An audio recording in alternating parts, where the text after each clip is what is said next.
If you want Aaron Rodgers, we now have an idea what the Packers would ask for in a trade. Wow. Wait till you hear how much. The Brooklyn Nets, Brandon, sliding. How badly do they need James Harden to return to that lineup? Fading. And why, oh why, Sliding. is Jamal Murray taking shots at our guy Nick Wright?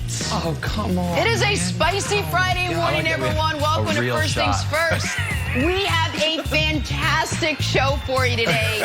We got a ton to get to. Nick Wright, Brandon Marshall, Kevin Wildes. Nick, you're all fired up this morning. Fired up at Jamal, fired up about the Lakers. You were like yapping away on the morning call. Listen, today. I like Jamal. It's unfortunate that he, resorted to preschool level insults. If you're going to come at me, Jamal, bring a little more than that. Come on, Jamal Murray. You're better than that. You're better than that, Jamal. You just fueled that. I won't even call it a fight. We'll get to that, but we got to start with what should have been a marquee matchup, right? Lakers, Clippers, beginning the season, this would have been everything, but now we're here, and it was not. Anthony Davis, once again struggling. Last night, when he appeared to roll his ankle, he ended up staying in the game, but then later left for good with back spasms. Remember, oh, my goodness. Lakers already without LeBron last night, and they're without LeBron The table tonight. took him out? So, Clippers cruise to an easy win, and for the Lakers, a loss. They have now lost 7 of their last 9 games. But last night, the whole story was Anthony Davis. Take a listen. The ankle was fine. Tweeted what it wasn't bothering me. The back locked up pretty bad, so that's it. Couldn't really move. Feel a little better now, and see how it is tomorrow. I know the spirit in the locker room is still high. I mean, guys came in after the game and said, "Put it behind us. We got another ball." So guys are still great with their minds and their spirit about the rest of the season, and obviously we're fighting for playoffs. And tomorrow's probably the biggest game after these games. So guys are still optimistic, and we're still fighting. And guys' spirits are still high. I mean, that's great, but the Lakers have the Blazers tonight. And this is probably the biggest game left as far as the regular season goes. A win, and the Lakers stay the 6th seed. A loss, and the play-in tournament looks pretty much like a guarantee. Brandon, I'm going to start with you. Is it time for our guy, Nick Wright, to be worried? Nicholas James Wright? Hey, buddy, it's time to put the gloves back on. I got a deal for you. Our teams, the Nets, the Lakers, they're stumbling, they're fading, they're sliding, everything. How about we just take it easy? How about we just come together and say, you know what? Let's get behind our teams and cheer our teams on. Because we don't need to get to the C block or the D block today and talk bad about the Nets. And then we're opening the show up with the Lakers. Everybody know how terrible the Lakers are. I won't crush your team if you don't crush my team. How about that? It's Friday. Don't make that deal. No, I don't want the deal. Reject that offer, and my counter offer is nothing. Because while you, and we don't have to get into the Nets, have real reason to be concerned, I don't know why folks are acting like the play-in tournament is a gauntlet, hanging over a swamp of alligators, crocodiles, and sea monsters. The play-in tournament would mean you have to not lose back-to-back games to the Grizzlies, Spurs, or Warriors. The 2 of those 3 would be in it, and you would have to lose to both of the teams you play to not make the postseason. Now, I'll tell you what I am concerned about.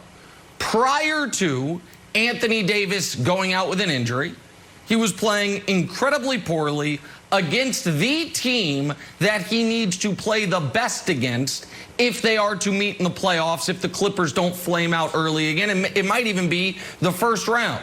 The Clippers built their roster with the exclusive purpose of stopping LeBron and totally neglected to add anyone in 2 years who should be able to slow down Anthony Davis. So AD being 2 for 9 with 1 rebound in the first quarter before he went out, that ain't great. And I know that continues a trend Brandon has been talking about all year long. But why am I not concerned about the Lakers? Here's why, Brandon. 28-10. That is, forget Anthony Davis.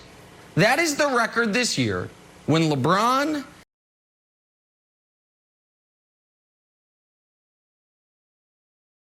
and Dennis Schroeder play. Their best player and their third best player. 28-10. Not a small sample size. What would that be over the course of the season? The best record in the entire NBA. Schroeder is out with COVID protocols. LeBron is out getting the ankle better. And so, of course, they weren't going to win last night. Now, tonight, we'll see against the Blazers. The Blazers are not a great team. If AD plays, I think they can win that game even without LeBron and AD. But no, until we get the report, LeBron James done for the season, I'm not going to be concerned. And the play-in game, this scenario, like it is just this unbeatable situation, you got to win once against a bad team. That I'm not worried about either, Brandon. Dennis Schroeder and LeBron James. Oh, my goodness. Everybody in the NBA is going to be afraid of those big two. That's what you're going with, Nick. I gave you an opportunity to put the gloves back on and for us to partner and get. Come on. You know ain't nobody afraid. LeBron James was shooting 60% from three, Nick. You know that. He was playing lights out. No, he turned into Ray Allen at 36. He was damn near shooting 60% and felt like he was turned into Ray Allen, you know, at 36 years of age. But here's the deal. Man, no, it's not like this play-in game. It's not like hanging over, you know, alligators. No, it's just fish under there, just catfish and maybe a few basses. That's all it is. Because if you lose, guess what your boy LeBron's going to be doing? He's going to be on a banana boat fishing. That's why it's a big deal. Yes, good. Exactly. That's well done. But I'm not worried. My worry level hasn't changed from a couple of months ago when we were looking at AD. He was gone, he was missing, and he was playing poorly before he went down. So it hasn't changed because a lot of us is rooting for LeBron James to catch MJ. You already have LeBron James as the GOAT, as the best player to ever do it. But then there's a group of people that still believe in Michael Jordan, and that's their GOAT. That's my GOAT. So I'm rooting for LeBron James. I want to have these conversations on this show. And the only way that's going to happen is through AD. LeBron James is going to be fine. Nobody should be worried about LeBron James. You do a great job of going through his history of LeBron James in the playoffs. But AD, it's not the same history. It's not the same backstory. AD is hurt. AD isn't playing well. Something's going on. I mean, the damn scores table last night took AD down. Wilds, are you not concerned about his toughness? Come on.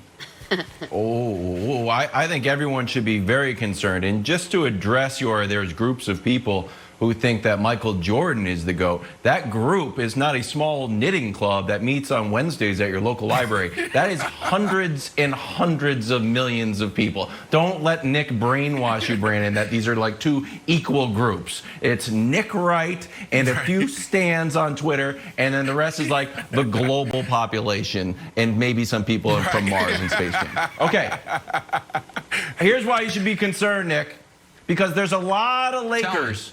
A lot of Lakers big men who are great actors. Oh, Kareem in Airplane or Shaq in Kazan. Anthony Davis is not one of them. So when he leans back like, yeah, this feels really good. We're really optimistic in the locker room. We feel good inside. He's not telling the truth. He's not telling the truth, and he's not a great actor, and no one's buying it. So I laid out 3 simple reasons why you should be concerned. Just so you can print it out, put it in your pocket if you ever wondered, should I be concerned? Number 1, health. Oh, boy.